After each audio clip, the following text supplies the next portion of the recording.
welcome back to my channel. Have you ever felt so nervous about approaching someone that you just couldn't bring yourself to it? Or have you ever felt like it is impossible to speak up during a work meeting without freezing up and stumbling over your words? In today's video, I'm gonna talk about my experience attending a few local community events that happened over the span of a few days, one of them being the Pelikan Hub and the other being the TheCoffeeMonsterzCo Journaling workshop that I attended at Wonder Pens. And I'm just gonna talk about how my social anxiety came out to play. And I am gonna take a look through this goodie bag that I received as a workshop participant. I've kind of peeked into it already, but I'm gonna go over that with you now. So if that sounds like something you'd be interested in, then I invite you to grab a journal or a planner or scrapbook and a cozy beverage. I am working on a lemon ginger tea, and let's hang out and chat about stationery and social anxiety. I think the first thing I'm gonna do is I'm just gonna go over the Pelikan stuff because there's a little less to go over. Okay, so the Pelikan Hub happened on Friday, September the 27th, and in Toronto it was held at the Pelikan on Danforth, which is kind of in the east part of Toronto. When you attended, you got a little goodie bag, and that contained this bottle of ink, which is golden lapis, and I did swatch it out. It is like a blue ink with a gold shimmer, so it's really pretty. I haven't inked it up in a pen because I get a little nervous using shimmer inks in my pens because most of them are fine or extra fine nibs, but I might try this out in my Kaweco Sport with a broad nib and see how that writes later on. We were also given this coaster, which I did rip off the top so I could paste it in here. We had name tags. So the ink bottle is actually really nice. And you can see the shimmer at the bottom. And we also got this notebook, I think. I'm just gonna open it. Oh, I see. So it's basically the same paper. So I guess somebody opened this up at the event and gave me a piece of paper here. That's cool. If you are ever interested in hearing more about the experience of attending a Pelikan Hub, I will link a video in the description by Stationery Dumpling. She put together a really informative video that talked all about her experience of attending the Pelikan Hub last year, so I will share that video below. I also got a few ink samples.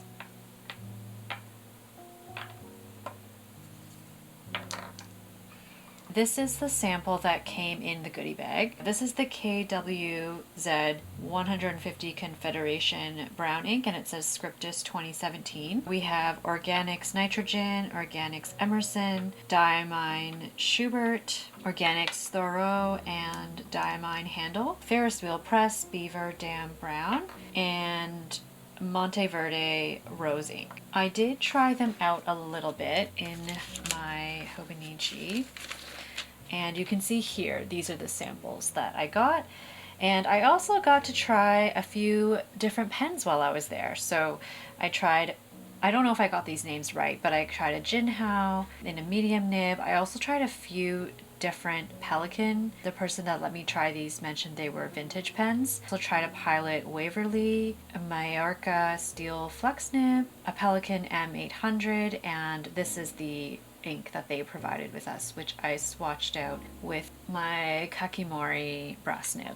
So I had a lot of fun swatching these out. I'm not sure what I'm going to try first. It was a big event. There were a lot of people there. I did feel a little bit overwhelmed with how many people were at the Toronto event. I guess it is a bigger city. Normally I try to go to these events on my own so that I have more of an opportunity to meet others in the community, but fully confessing that I decided this is one of those moments where I would see if my partner would be willing to come with me. And so eventually I ended up sitting outside just because it was a little bit less crowded and I was able to have some conversations without feeling like I had to yell. That was something I really appreciated about the venue that they chose, where there were opportunities to meet other folks inside, although it was very crowded and very dimly lit, but then there was also an opportunity to sit outside. There was a section where people could drop off their samples and also pick some samples. I think I ended up giving away 15 to 20 pretty generously sized samples, so I felt really good about that. I gave away more samples than I took home, and I'm really looking forward to trying some of these inks in my pens. So that was my Pelikan experience. So I'm on the Wonder Pens email list, and when they sent out the email announcing the workshops with Helen from TheCoffeeMonsterzCo, I got really excited.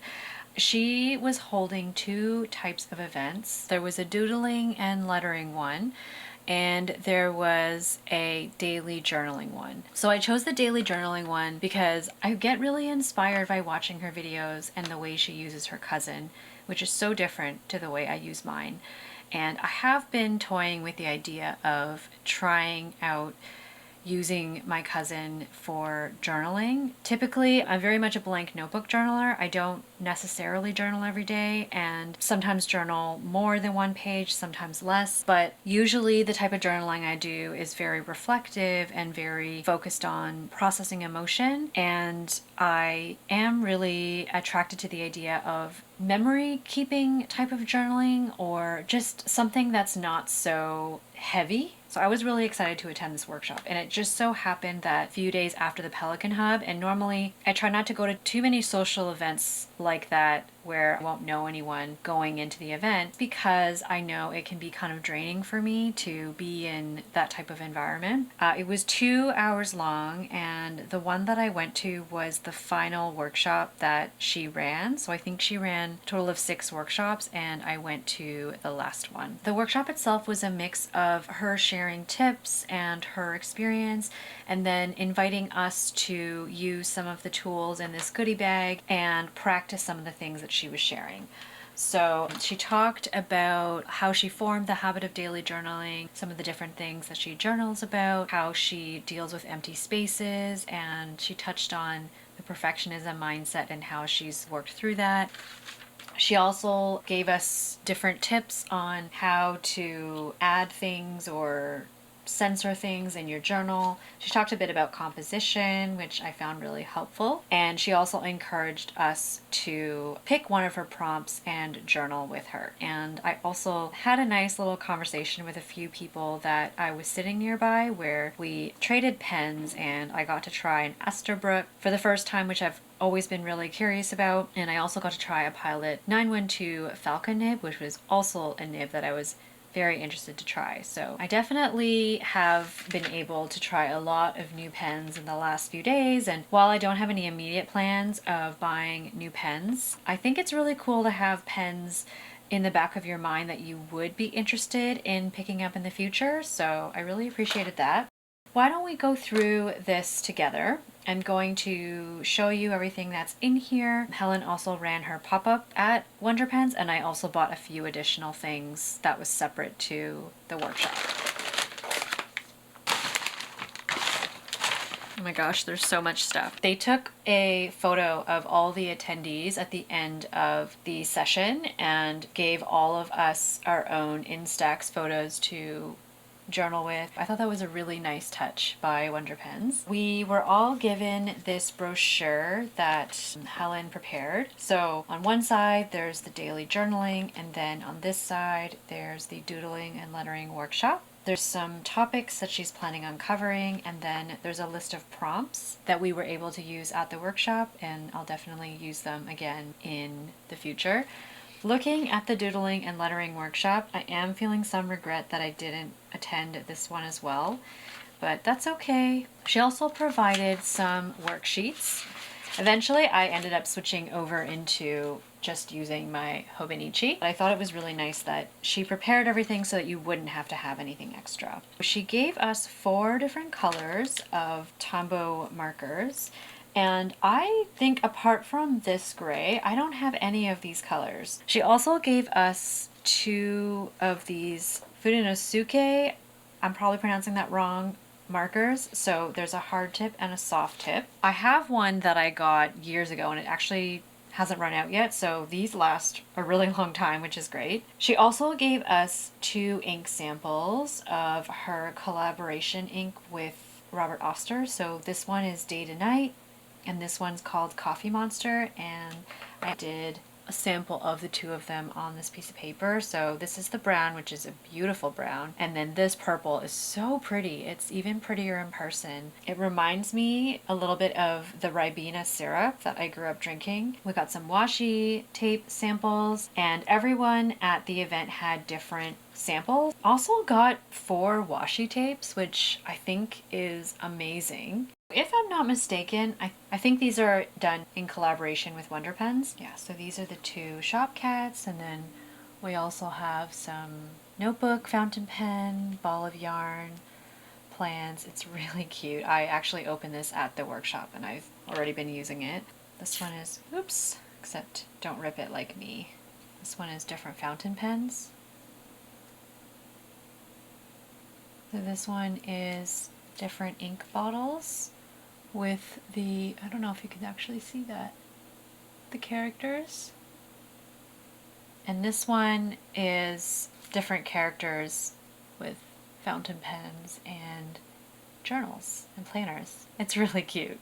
I can't wait to use these. We also got this really cute postcard that she added some of her characters to the shop. We also got this Leuchtturm 1917 A6 pocket notebook. So this is really cool. I don't know what I'll use this for, but I can always find a use for blank notebooks. So I'm very grateful that we got this dotted notebook. And during the break, we had some snacks and we were able to do some shopping. And then we got to pick a little pin and have that made. So I got a little cute sardine pin and also got a chance to try out her stamps. So there was this cute chicken and then also this same can of sardines. It was so interactive. It was so fun. The time flew by really quickly. 2 hours seemed like a long time for a workshop, but it honestly just went by so quickly. During the intermission, I also picked up a few things. So I'll start with this No Time to Write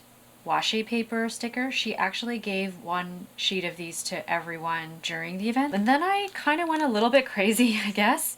So I picked up these emoji stamps. So it's the Monday to Friday. I thought these little stamps were so cute. I picked up a few different stickers. This one is a day at Wonder Pens. This one is labeled as Large Doodles Q1 2025. I love this. I think my favorite character is the one with the little pumpkin hat. I saw this and honestly, I just thought it was so cute. And obviously I love the autumn vibes. And I also got a couple of these tiny icons. This one is for packages. This one is fountain pen. I also picked up these 2 vinyl stickers. So this one is another Wonder Pens themed with the 2 Wonder Pens cats. And then here's one with the shop. And then I picked up these 3 washi tapes. These characters in Halloween costumes. I think the one that really did it for me was this pumpkin hat and also this vampire with the fangs. Emotional characters. And then the last one is all my favorite things. Autumnal colors, pumpkins, mushrooms. Thank you, Wonder Pens, for hosting this event. And thank you, Helen from TheCoffeeMonsterzCo, for being such an amazing host.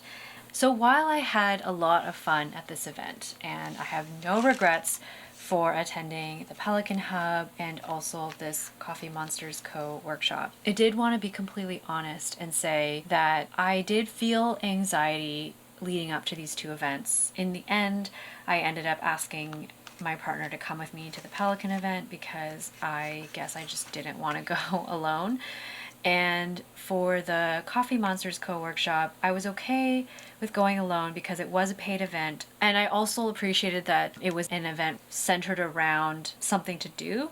So personally, for me, I find workshops a little more easier to attend because there's something else to focus on besides just socializing. Whereas something like the Pelikan Hub is a lot more casual, and I think for some people that might be better because there's less of an agenda and there's more of an opportunity to go around and meet other people and have it be less structured.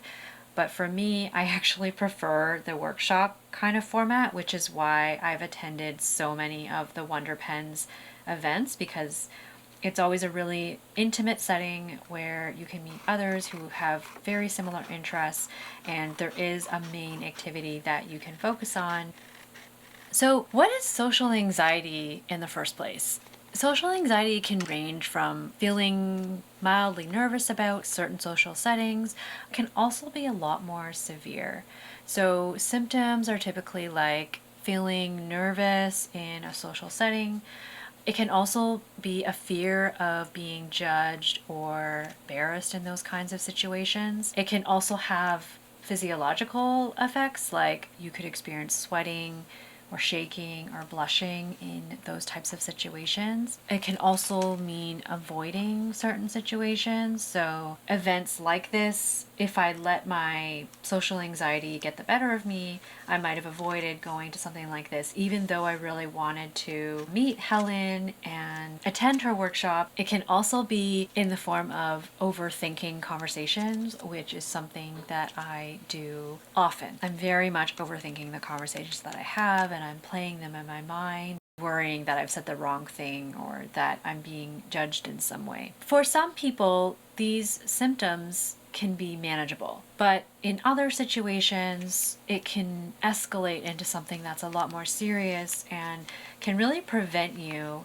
from being able to take part in daily tasks, whether that's at home or work or school. When it comes to the more serious situation, that's when we kind of tread into that social anxiety disorder, which is more of a clinical diagnosis that you would have to work with a professional for official diagnosis. That's when those symptoms I talk about start to become a little more serious and prevent you from being able to participate in things. Basically described as like a chronic fear, like a really recurring fear of social interactions that really impact your daily life. So example could be if you're attending classes as a student, maybe the fear of interacting with your classmates prevents you from actually going to class. When it gets into that disorder territory is when you start to avoid most or all social situations. Maybe you stop going to class,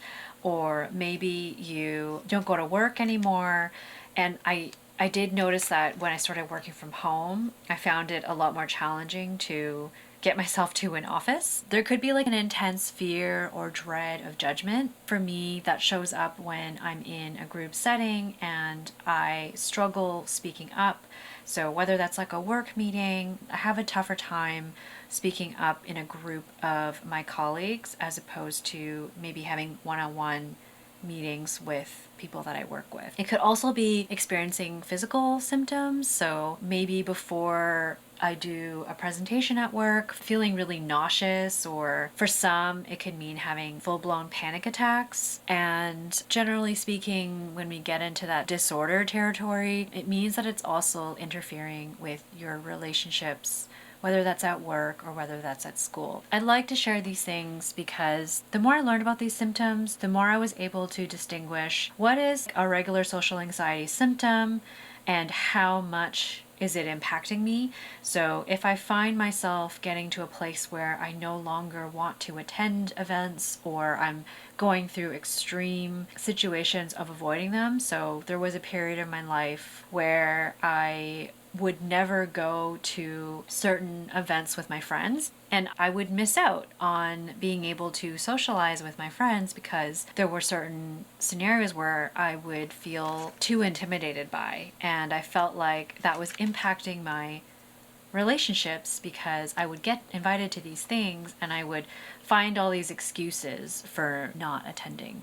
At the same time, there are limits to how much we are able to manage. I just had to kind of go through that period of not attending things and realizing that it was impacting my life before I was able to start taking steps towards going to those events and working through that anxiety that I was feeling. If you find yourself struggling to a point where it's really interfering with your life and being able to enjoy or participate in things, consider seeking help, because that's something that I did in the past where I went to a therapist, and when that therapist handed me a lot of readings to do, I remember seeing things like social anxiety and social phobia, and I remember feeling a lot of shame because at that point I was already working full time, and I remember thinking, oh, I already went through all of this when I was in my undergrad, and I thought I had grown up or grown out of it. So why am I seeing things like social anxiety and social phobia? And so I just want to, I guess, call out, like, I'm glad that I got that help because it was really helpful to speak with a professional about it and work through some of the thoughts that I was having and come up with ideas on how I could find ways to manage those symptoms and lessen the effect that it had on me, but also recognizing that it doesn't have to define me. And so because I experience social anxiety, it doesn't have to mean that I have to prevent myself from being able to enjoy the things that I want to go to, even if I know it's going to cause me a bit of anxiety. When it came to the Pelikan Hub, some of the ways that I managed that situation, I asked a friend to come with me. In this case, it was my partner. I also found a more quiet location that was less overwhelming for me. So because the venue had an outdoor space and there were less tables, I was still able to meet other people who were at the event. Actually, everybody was so nice that I think if I had gone into the event, I would have still been able to have a good time. With Helen's event, she did such a great job of pacing it out and giving us a little bit of instruction and then lots of time to try out different activities. So it was quite structured in a really casual way, which was kind of perfect for my ADHD brain. And because everybody was so excited to be there and everyone was really friendly, which I've come to realize about these Wonder Pens events, I had no problem striking up conversation with others at the event, and generally I just had a really good time. Where I started to struggle and where my social anxiety really came out to play was at the end of the event when I was trying to introduce myself to Helen and I don't know, I guess just thank her for the event. So I felt similarly at the end of the superior labor workshop that I attended in the summer, where at the end of the event, I really wanted to go up to the superior labor and just introduce myself and how cool it was that I got to meet the maker of so many products that I love. But I ended up putting it off and procrastinating and avoiding the situation. I guess because I was maybe avoiding the discomfort of judgment. I'm not really sure. And so at the superior labor event, we all went out to take a photo, and then after that photo, the superior labor left to go for a well-deserved lunch break, and I didn't end up seeing them again. So I basically missed the opportunity to introduce myself, and I know it's not a big deal in their minds, but I guess I was disappointed in myself that I wasn't able to go up to them. So with this TheCoffeeMonsterzCo event, I thought, okay, when am I ever going to have another opportunity to meet Helen? I love her videos. I think her art is so cute. She has spread so much joy in the planner and journaling community. And she's at my favorite store. And how cool is it that I got to attend one of her workshops? So at the end of the event, I was working up the courage to introduce myself, and like even as I'm talking about this now, I'm feeling a little bit uncomfortable, where I started sweating. I could feel my cheeks going really red. I started stumbling over my words, and she was so patient as I was trying to get out my words and trying to say hi. And I was just thinking, I've done so much work trying to cut off the overthinking and not be so worried about fearing judgment or scrutiny. And I think I even mentioned that I was feeling some anxiety, and honestly, she was really nice and I'm glad that I did it. But in the moment, I just felt really activated and very anxious. And it's too bad because I would have liked to have been able to have a conversation with her. I think I'd want to talk through managing social anxiety symptoms and I guess process what it was like in the moment and what has helped me. So, research-wise, generally speaking, individual or group cognitive behavioral therapy and acceptance and commitment therapy, which I've talked about on my channel before, are considered some of the more effective ways of working through social anxiety symptoms. I want to call out that it's not that it's always going to be better than other approaches, it's just that it is a little bit easier to measure, and some of the other methods, they're not always as researched as heavily, but I do think there's merit to other approaches as well. So I wouldn't discount what's a good fit for you if you're struggling with these things and you're looking for support, especially if you're working with a professional. This is a discussion that you could have with them. But having said that, ACT is therapy approach that I really resonate with. So that's something that I'm trying to work and apply on myself. And exposure therapy is something that can be really helpful for working through social anxiety symptoms. So that specifically has been helpful for me. And basically that is repeated exposure to whatever you are avoiding or fearing, because the more you expose yourself to that situation, the less dangerous it feels, and in theory, the better you are able to cope with that anxiety. So in a way, you're preventing yourself from avoiding it and you're allowing yourself to work through it. It's not always going to work for every situation. Don't throw yourself into something that is too much. One of my issues was I get really nervous when I'm doing presentations and my mind goes blank. So one of the ways that I compensate for that is I prepare almost like a script for myself, and then I would practice and practice until it sounded natural. And that was fine. That was the way that I coped with it. But once I started working full time, there were multiple situations where I couldn't just have that controlled environment where I could share whatever I had practiced exactly as I had scripted it. And so when I faced situations where I couldn't rely on my script anymore, that's when the social anxiety really took over for me, and I experienced a lot of those physiological symptoms like the sweating and stumbling over my words and just feeling really like humiliated when I wasn't able to get through a presentation confidently. And something my therapist at the time had suggested I try was to not make any notes at all and to just go into a presentation and just wing it.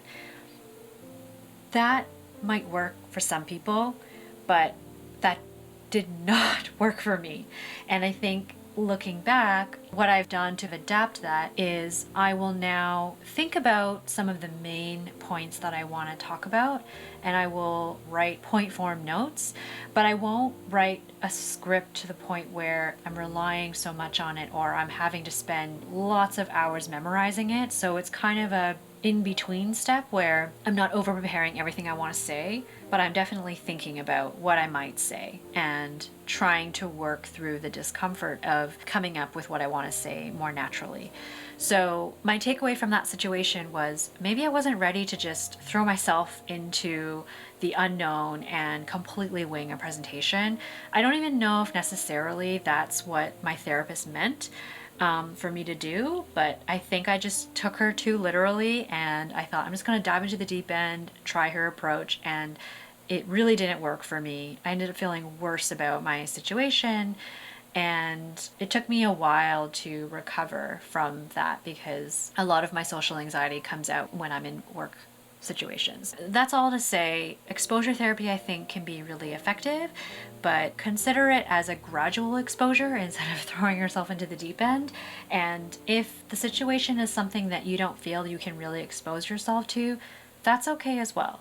I think there are some situations where avoidance, especially if we're talking about you being in danger, makes sense. So don't put yourself in danger to try to overcome these things. I guess that's the message that I really want to send.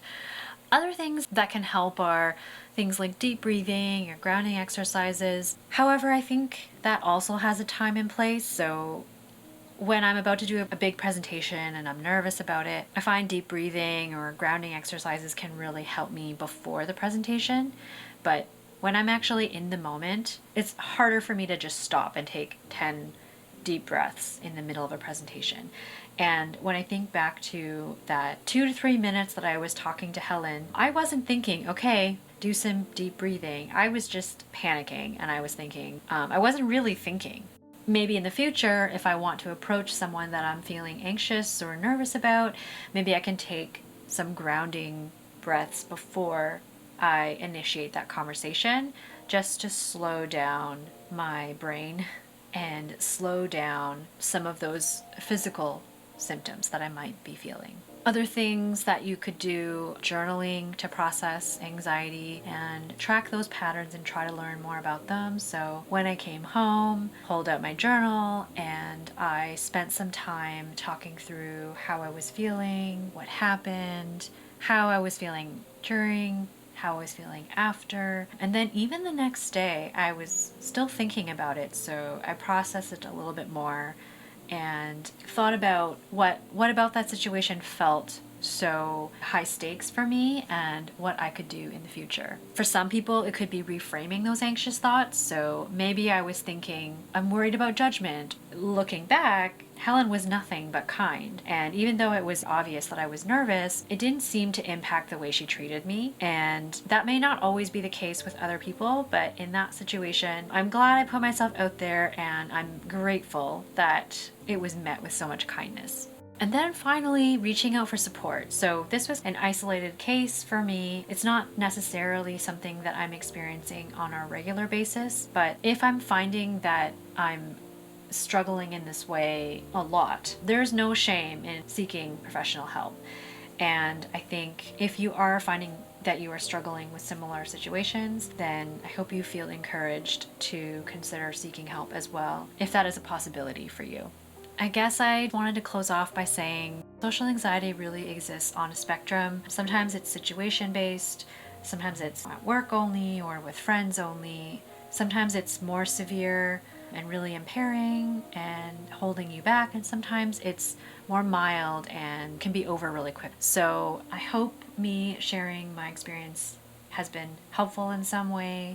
If you have any questions about anything that I mentioned, or if you've had similar experiences and you feel comfortable sharing them, I find sometimes also knowing that you're not alone in your experiences can be really healing, and being able to talk about these things can be really helpful for others. Let me know if you've ever felt anxious in social situations, and I'd love to know how you coped with it and what are some of the things that have helped you. If you're still here, thank you so much for spending this time with me today. I hope you're doing well, and I will see you soon in the next video. Bye!